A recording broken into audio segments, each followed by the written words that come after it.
All right. Up next, we have Shyam.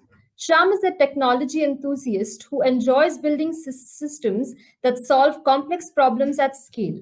He has been working with distributed and scalable systems for close to a decade now. Joining him is Abhishek, who has pursued his passion for programming at a very early age. His tech interests are caching, storage, and cryptography. They will be presenting the journey of Flipkart serviceable data remodeling, how various optimization techniques helped in reducing the data footprint by over 2000x, thus keeping the data in an app's memory. Over to you, Shyam and Abhishek.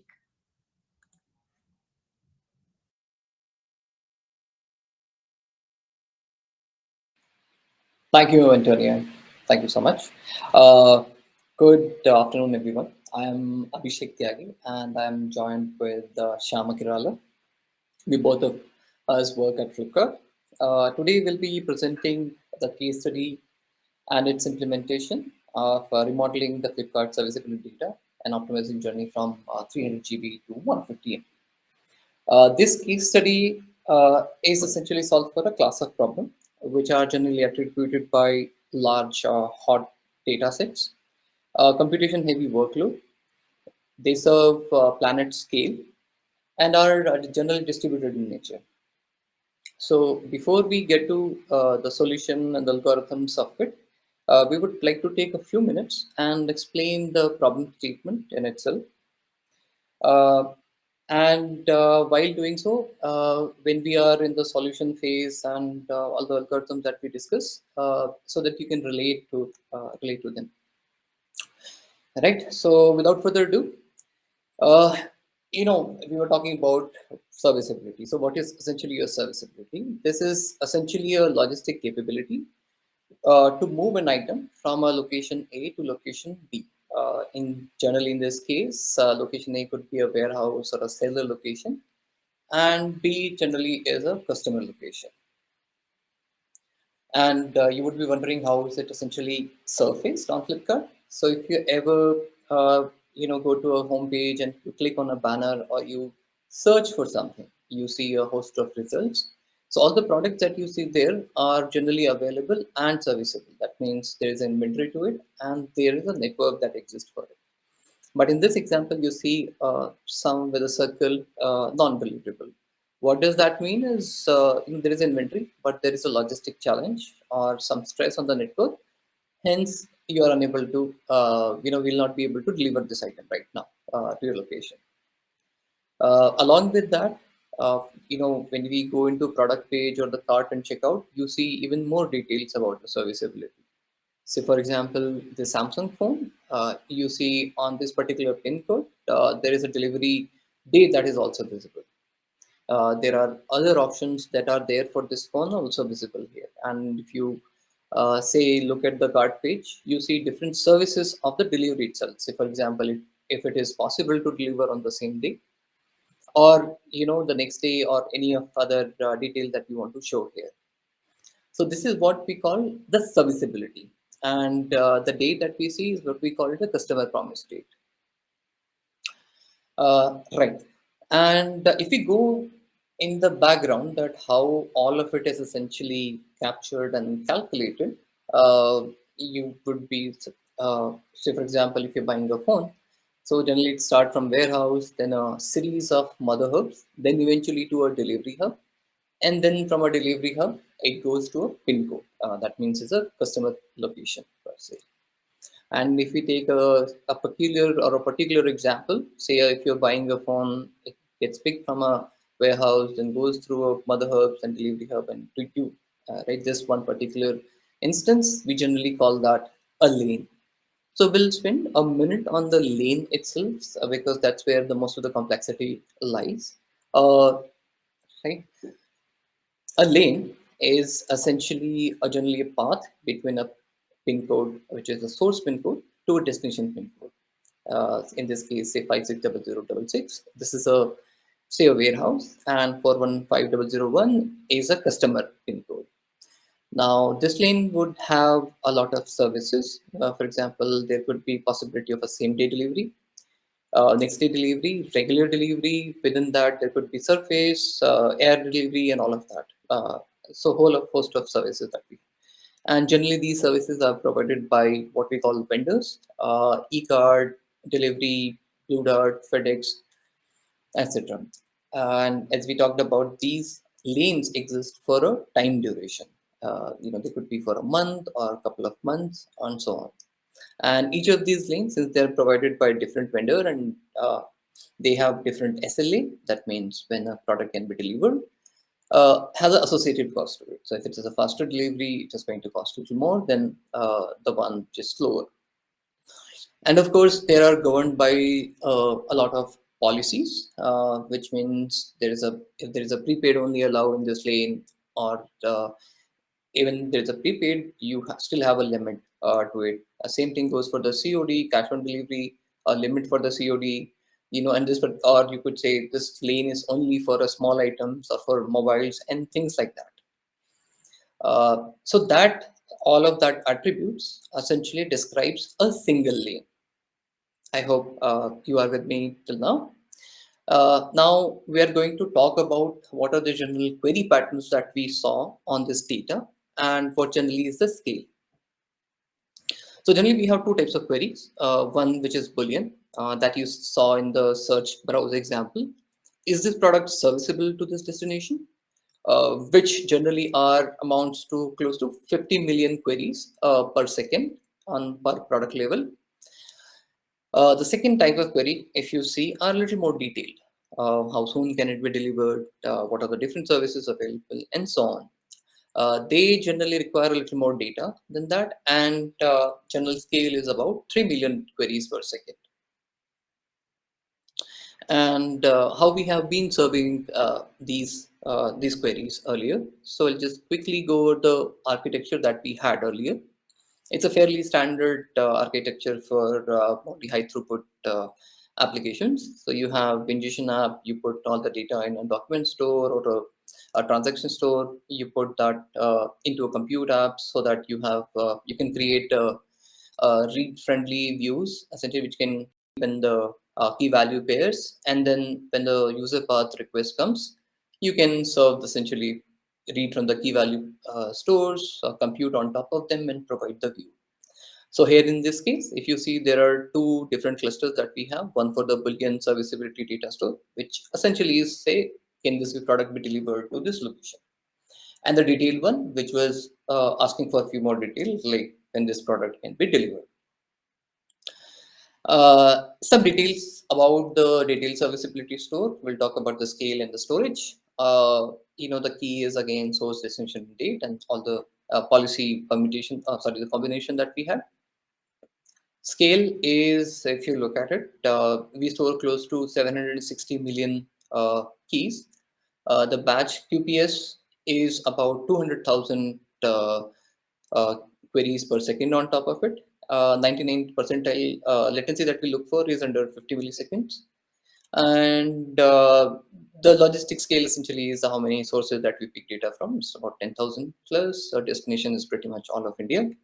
And if we talk about the storage, right, we have close to 240 dB nodes per DC.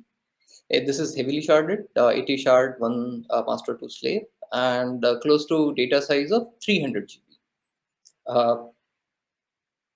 Yeah. Then we go into the Boolean serviceability store, which was just answering one query. Here, the batch QPS that we see is close to 500,000 requests per second. These are batched again. 99 percentile latency under 30 milliseconds. And the storage, if we talk, we have close to 40 node here also per DC.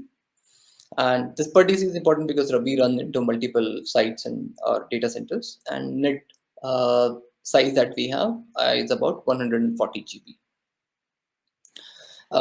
Right. Now, with the scale number and the query patterns out of the way, right? This system was essentially functioning, but what are the day-to-day challenges that we had, which essentially pushed us to look for alternative solution or pursue this, so that all of these challenges can be taken care of. So the fundamental change we had is, of course, the large footprint, hardware footprint and its cost. We were running 480 instances per DC. Data discrepancy between cluster, because there are different kind of ingestion pipeline and compute pipeline in between. So if there's a bug or there is a compute latency or there's a ingestion delay, the detailed serviceability versus the Boolean serviceability can differ in nature, and that would lead to a bad customer experience.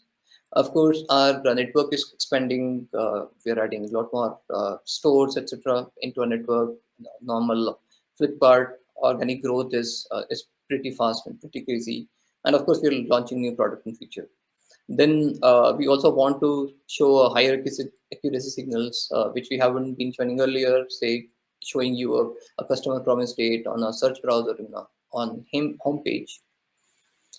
Latency sensitivity, and of course the if you were to monitor and maintain this many number of DB nodes, it takes quite a few engineering bandwidth actually.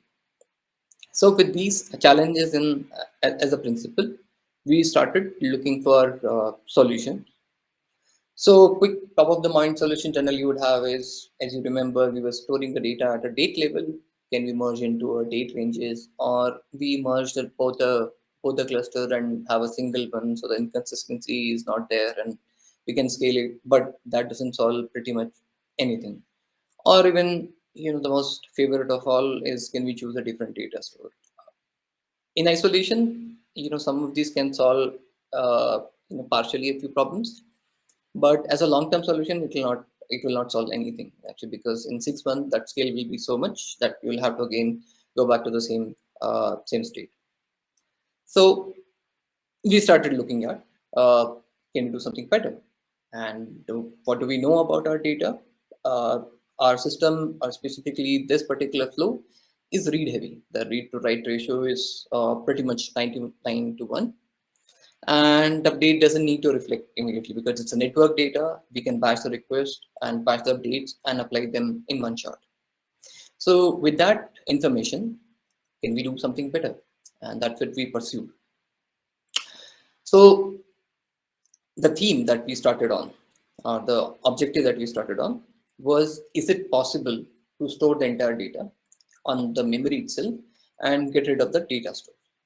And this is where the technical challenges and the journey will start. And I will hand it over to my colleague Shyam, who will basically take you through the journey of this optimization. Over to you, Shyam.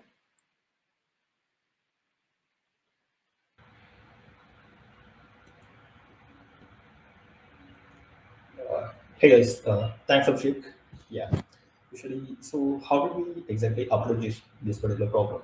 So basically what we have done is first we started looking deep into the data. We dumped all our data into Elasticsearch and started to look for patterns, because Elasticsearch is a data store which would allow us to do any kind of queries and figure out the different patterns which are there in the data. And this data is dates back to 2014 2015 time, so there are a lot of old assumptions which were present in the system, and we started questioning each and every attribute which is in the system. Basically, like, are we storing the data at the right granularity? For an example, if you see, we are storing the data for a particular time period. There is from time and there is to time, for which the serviceability is uh, applicable. And now, earlier, the data used to be at timestamp level, but we exactly don't need the timestamps. Probably we can just be done with only keeping the data at the day level.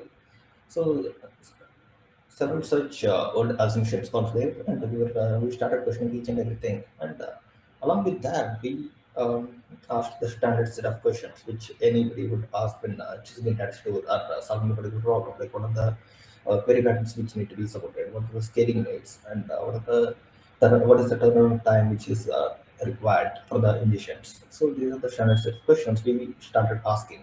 And at the time, our thinking was that, so we had two types of queries. One is the Boolean query, whether is this product serviceable to this destination or not, and the other set of queries are the detailed serviceability queries. So we thought, okay, let's try to solve the query one using some in-memory data structures itself. And the first thing which came into our mind was the famous Bloom filters, basically. So if you don't know Bloom filter, basically it's a probabilistic data structure which would give a yes or no answer to a particular query. So some of the famous examples for this Bloom filter is like it's being used in say HBase and Cassandra. In those data stores, basically whenever we are querying for a particular row key, first of all, the query will do the Bloom filter, and if the Bloom filter says the row key is present in the system, that is, it is highly probable that it is present. So why it is a probabilistic data structure is basically if you see the way the Bloom filter works, right? So it is backed by a huge binary, and whenever a particular key comes into the system, it will go through a series of hash functions. Like for example, here there are these three elements x, y, and z. When x goes into the system, for and so there are three hash functions for h.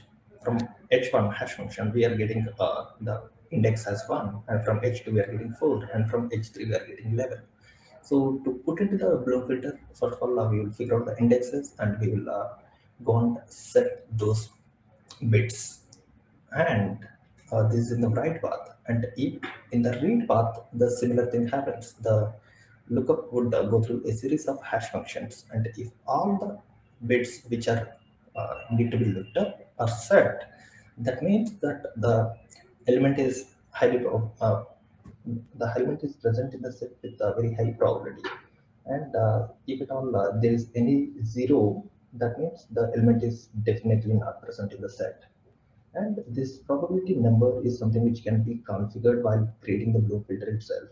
So in our example, what we wanted to answer was like for a particular source, destination, and product attributes, we want to get a yes or no answer.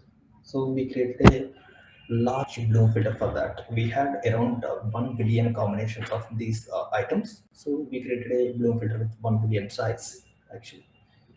So we tried a lot of approaches. Basically, we tried creating the Bloom filter for source. We tried creating the Bloom filter for like a destination. There are different approaches which we tried. This slide shows them, but the most important thing which we ended up with, or we concluded, is we can't create a Bloom filter which is less than 1.17 GB in size for a billion items with 1% false positives. And there are some alternatives also to the Bloom filters, like which are say cuckoo filter or gradient filters. But even with them, we were unable to get the size. So initial thought was we will create this Bloom filter structure in one place periodically. Given we don't need to reflect the data immediately in the user path, we will create this Bloom filter periodically and serialize it and send it to all the app nodes in the cluster so that they will load it and use it. So that was the thought process we had, and the 1.1 GB in the app's memory looked okay-ish. Basically, it is fine to keep it, but we thought, can we solve it in a better way? So that's where we went to our second approach, which is custom bit encoding. So if you remember, we were storing the source hash and a set of deliverable pin codes in our data stores. And source hash is nothing but a source and product attributes. So if you're storing this kind of structure in our app's memory, just because of the large number of integers which need to be stored, the size would be high. So we thought, can we do something better? And basically, like, why can't we assign ordinals to these pin codes itself? So ordinal mapping is nothing but assigning a sequential numbers to all the pin codes, which will be listed on all the pin codes, and we assign the sequential numbers. So, and instead of using the pin codes in the final model, we use the ordinals in the model. So here we have 25,000 pin codes in India, and we have 52,000 source hashes. So in the final model, what we need to store is basically for each source hash against which we will store 25,000 bits, and each bit in this huge byte array represents whether the particular destination pin code is deliverable or not. Say here the third bit is set. That means the destination pin code 10003 is deliverable for a particular source hash 1. So this was the thought process we had, and with this we got a pretty good result as well. Actually, here the data size is only 155 MB, and the other one we need to note is in case of bloom filters, we had a false positive rate, but here there are no false positives. Basically, it is accurate data. So ordinal mapping is something which has which gave good benefits. And, so we thought, okay, why not pursue this direction itself? And we went ahead with coming up with one more approach on top of this. That's grouped bit encoding, actually. So here, the example is similar. For source hash one, there are so many destination records which are deliverable. Now, if you see this entire set, so like if we list down for all the source hashes, the different sets, basically we could see that there are some subsets which can be taken out, and if we assign an ordinal to those subsets, we are sorted. Basically, we can reduce the data size. So we want to reduce the duplicacy in the system, actually. So we so in this particular example, if you see the combination D3, 4, 5, 8, 9, 10 is being repeated. So we assign an ordinal number O1. Like this, we assign so many other ordinals also, and we store them in the final modeling. And now, based on our data patterns, the size came to be only 55 MB actually. And even final model, instead of storing these ordinal numbers and the destination pin codes in an integer form, what we did is we started storing them in delta variable length encoding format. So we will discuss about the delta variable length encoding in the further slides. But this is what has happened. Basically, we were able to get to 55 MB from the original 140 GB actually with using these techniques. And even though these are promising, the major flaw with these or major issues with these modelings are that if you try to add more and more attributes into these models, the memory would blow up basically. So these are not extensible enough. So that's when we thought, why not solve even the query one in the way we want to solve query two, three, and four actually. So you remember the query two, three, four. Basically, they need the detailed information. Basically, how soon the what can be delivered to a particular destination, what are the services which are available, and what are the respective timelines or the SLAs for those services. So then we took a closer look at our network itself. This is the network which we had. And if you see this one, this is a perfect graph actually. Like we can model this one as a graph itself. So we can model all the entities, warehouse, mother hub, delivery hub, and customer pin codes as vertices, and the intermediate paths between them as edges. And we can store the all the attributes at the vertex and the edge level. So this looked like a good idea. So even though with this one we are going to have like a database called in picture, we thought, okay, why not give it a try? And we went ahead and used Neo4j modeling. Basically, we tried on Neo4j, and the size came to be around 40 GB. And one important detail here is basically at our user path scale. At that level, we don't need to go into the granularities of whether mother hub to mother hub connection is there or not. We just need to represent the end-to-end view. So given we were doing path traversal kind of queries, we were breaching the thresholds which we had. So that's where we dropped this particular idea and started looking for something where again we went back to our crazy idea of can we store this entire data in memory itself. So we created a graph for the end-to-end view. Basically, this is a source pin code. This is from Delhi, 11006, and these are the destination codes. This is Bangalore, this is Hyderabad, and so on. Now, sorry. Now, basically, we created these vertices, and we started storing all the delivery attributes on the edges itself. Now, this is where one of the interesting observation we had is, say, for a particular pin code, source pin code in Delhi, the vendor is shipping a mobile to Bangalore. Now, say there are 150 pin codes in Bangalore, and most probably the delivery attributes to all those 150 pin codes would be same. So now we are storing the data on the edges, and that means we are repeating the same data 150 times. So why not come up with some particular model where we can get rid of this redundancy in the system? That's what is causing the huge data size, because of which we couldn't store the data in memory. So we tried several different graph modelings. Actually, they're like, to be precise, we tried with 18 different modelings, and this is a model which worked out pretty well for us actually. So if you remember, there were source vendor policies and there are source vendor services. So we created different vertices for those vertices for both policy and service nodes, and we created vertices for destination. And wherever the delivery is possible, we connected them basically. Now, for the previous example, these are all the delivery pin codes, destination pin codes, and these are the source and vendor details. Now, in this way, theoretically, there can be so many vertices in the system, but in reality, there were only 600K vertices. But there can be so many edges in the system, because whatever the emitting and continuity which was there between the source and destination, now that went into edges. Basically, there are so many edges in the system. Now, the way we have approached this one, like how can we store this entire data in memory itself, is without instead of storing this data, like this text data, we said we will assign ordinals for that, our famous ordinal modeling. So we assigned the index numbers 0, 1, 2, 3, 4, so on, for destinations, for source vendor services, source vendor policies, everything actually. And this is one of the example where 0, 1, and 100, these are the destination vertices, and these are all the policy vertices, and these are the uh, service vertices.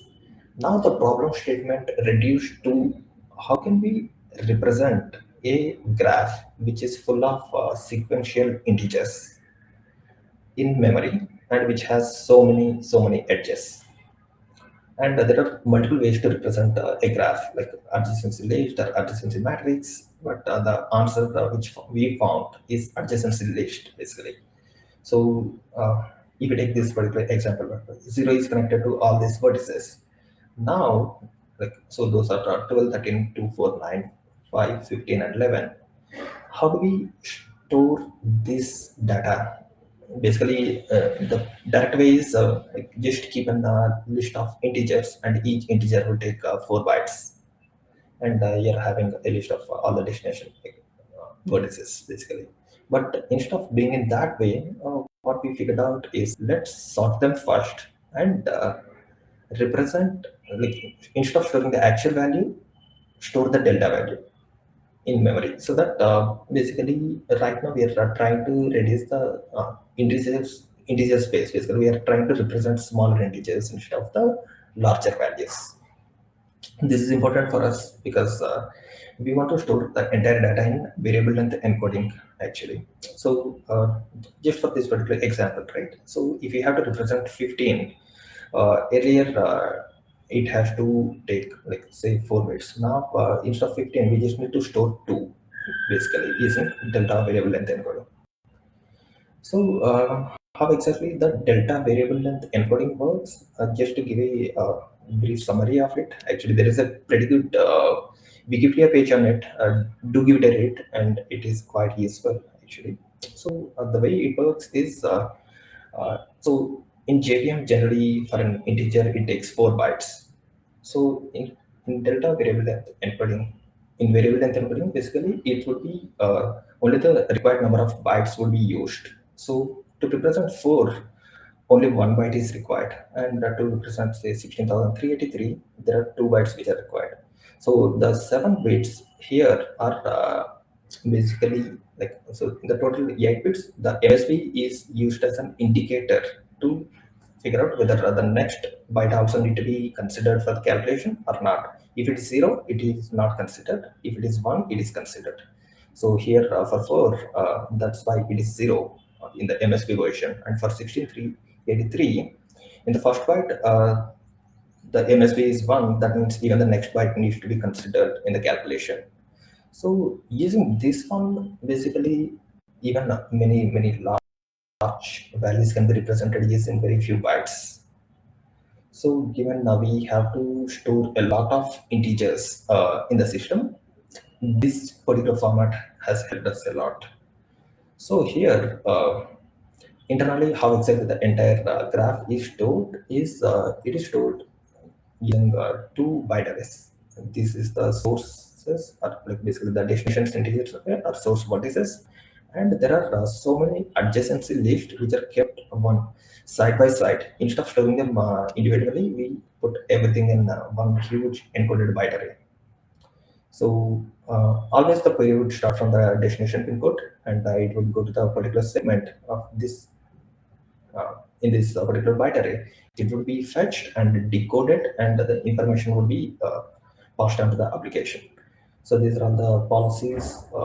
The red color one is policies ordinals, and the orange is the services ordinals. This will be read each and every time. Now, okay, one important detail here is basically this particular modeling has been inspired by Netflix graph library. That library is by Netflix, and it would allow you to represent large data sets in very compact size. Like you would be stunned by the results. Actually, the way we have been, you would be also actually to give it a try there. And one along with this, we have done several other optimizations also, and JMH is a tool which has helped us in figuring out like how much exactly the performance overhead is there with each and every line of code which we are writing. So with it is a micro benchmarking code, like sorry, micro harness framework basically, and it will give you the results at nanosecond level precision on any JVM methods. Basically, you can just annotate it and get the results for that. So here, one of the thing, if you see, basically in our case, we need to do a lot of serialization and deserialization. Serialization is in ingestion path, and in the user path, while serving the response, we need to do this deserialization. And here, this particular case, we figured out that using JMH, writing a handcrafted binary is better than using Apache serialization utils. So that is the major use case was basically doing the deserialization, and it is 38x faster for us. So this is a tool which is quite helpful when you write some code which is performance heavy. Like when you are focusing on the performance, this is a tool for you. And how exactly our system became right now. So all the ingestions would go into the ingestion store, and from there we create these graph structures periodically. And in the end, it was taking 150 MB in the memory. Uh, and we will we serialize these in-memory byte arrays into the files, and from there we will again compress it using the LCMA format. And in our case, this is a particular format which helps us to store the data in very less form. It is only 9 MB file in the end, and this 9 MB file would be transferred to all the app nodes, and those app nodes would take it and keep it in memory, app's memory, and serve the user path request. So if you see our journey, right, what are the results we got from the beginning to the end? So we had large hardware footprint. So there are around 480 instances per DC, and now uh, given we are giving the entire data in memory, there are no DB instances which are required, and now the system is truly horizontally scalable, even to the multiple DCs. And given that there is less hardware to maintain, the maintenance overhead has been reduced, and there were good latency improvements and even the functionality improvements in our case, actually. And this is how our new architecture looks like right now.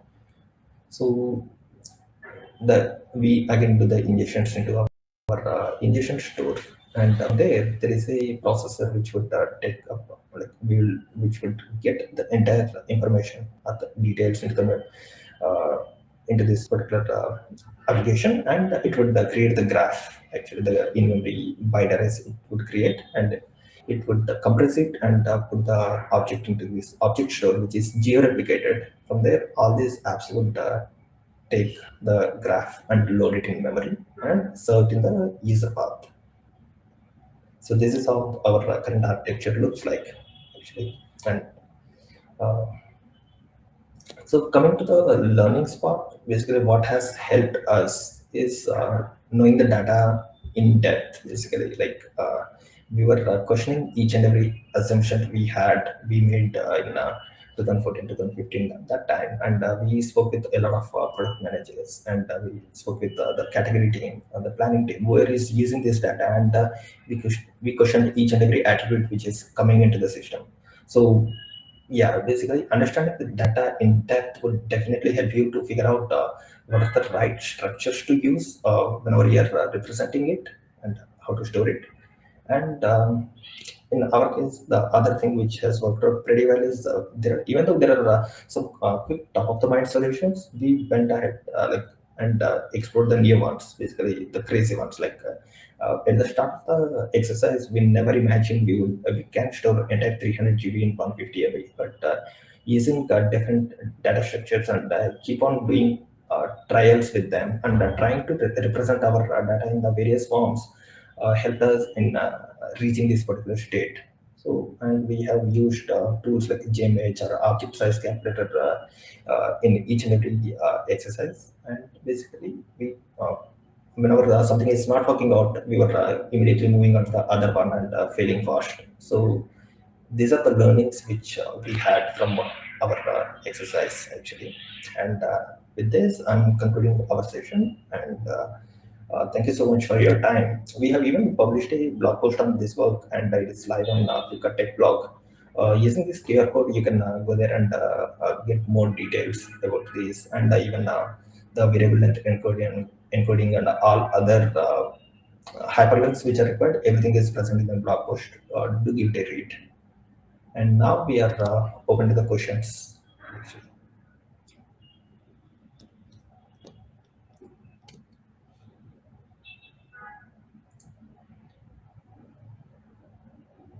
There's the